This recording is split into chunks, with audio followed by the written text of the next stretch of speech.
If you're looking to switch to an XLR setup for content creation, streaming, and what have you, then you've definitely heard of the Scarlette Focusrite 2i2, one of the most popular budget audio interfaces in the market.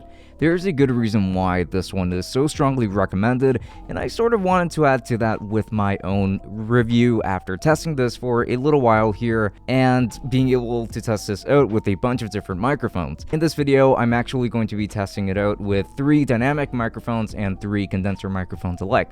Now with that said, introducing the Scarlette Focusrite 2i2 3rd Gen. Let's go ahead and dive right in.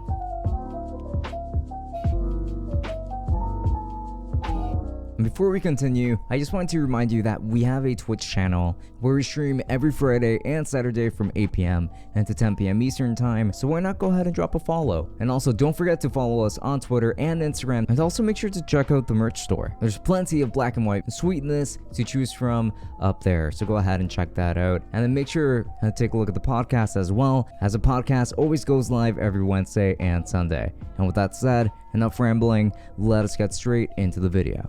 Now just as a heads up, I'm going to record this entire review with the Focusrite 2i2, and I'm going to stick to my Shure SM7B for most of it, but I will do tests with different microphones later in this review from varying budgets. Now that's pretty much all there. Enjoy the review, but let's begin with an unboxing as per usual. It comes in this neat little package, so just go ahead and open that up to reveal the Focusrite, and in a separate package over here you're going to find the USB-C cable for power and data along with some instructions layered somewhere around there. The exterior design of this thing is going to consist of aluminum for the main body, so everything that you see in red is metal and it feels really sturdy.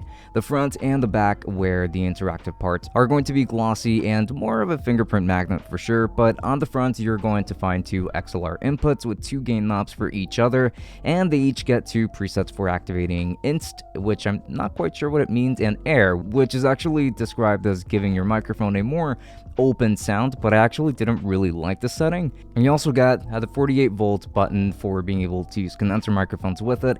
There is a direct monitor button. There's going to be a giant monitor knob for adjusting the volume of the inputs going back into your ears, and another knob for adjusting the headphone gain, along with a 1/4-inch headphone jack. On the back, you will find line outputs for left and right channels, a Kensington lock, and a USB-C port for power and data, which is all that you're going to need here. This is a very well balanced little package, no doubt. And now for this test, I'm going to be testing different microphones of different budgets to see how well this interface handles all of those. Now I don't have too many condenser microphones, but I have enough dynamic ones, but I'll still test both. So here's how I have to push the Focusrite to get the best sound out of each given microphone. I want to focus, pun intended, on how this interface handles these different microphones first and foremost more than anything. So let's go ahead and get into those tests. And the first microphone that I'm going to be using to do this test is going to be the Rode Podmic. This is a $100 Carter dynamic microphone that is very popular for podcasting and things of the like. I actually have a couple since I do have a podcast, the Tech Summit podcast, so make sure to subscribe for that if you are interested. I am using this with the Focusrite 2i2 3rd Gen. So far, I have to say this doesn't have any issues running or driving a microphone like this. Obviously, I have the 48 volts switch turned off completely because this is a dynamic microphone and doesn't need phantom power at all. But either way, I do have this microphone set to around, I want to say 90%-ish gain.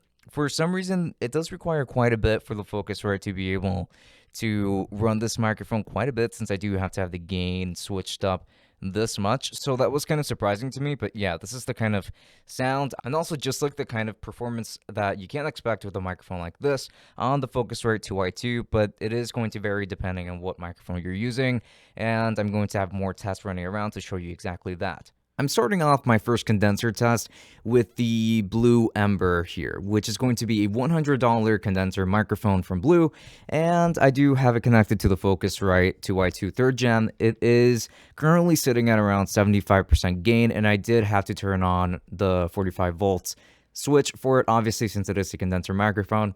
Every condenser microphone is going to ask for that essentially, but this is what it's going to sound like, and so far, so good. And right now, I'm currently using the Shure SM7B, which is the microphone that I usually use to record my YouTube videos here. And while I usually have it connected to my Yamaha MG10XU, right now I'm using it with the Focusrite 2i2 3rd Gen. And I have to say that while I did have to raise the gain literally to 100% for it to be audible for the monitoring itself, it does look like Adobe Audition is picking up the audio for it pretty well, so I wouldn't really be concerned as to whether or not this interface can actually supply it with enough gain in order for it to be properly used, since the Shure SM7B is very notorious for being so gain hungry. It looks like this interface can supply this microphone with enough gain.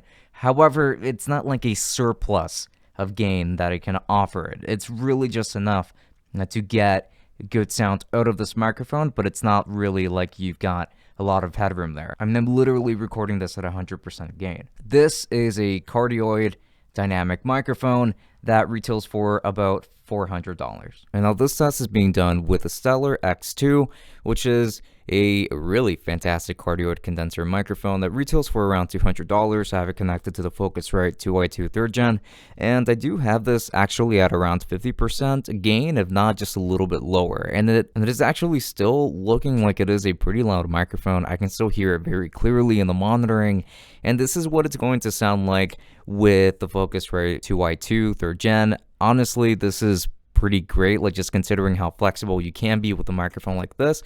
And it does seem like condenser microphones in general, since they're not very gain hungry, they tend to be more flexible in that regard. So that could actually be a very big benefit of going with an interface like this. And now this is what the Electro Voice RE20 is going to sound like when being used with the Focusrite Scarlett 2i2 3rd generation. Now I am going to have the gain on this microphone actually at around, I want to say 90-ish%, maybe 85-ish%, but this is the kind of sound quality that you should be expecting with a microphone like this.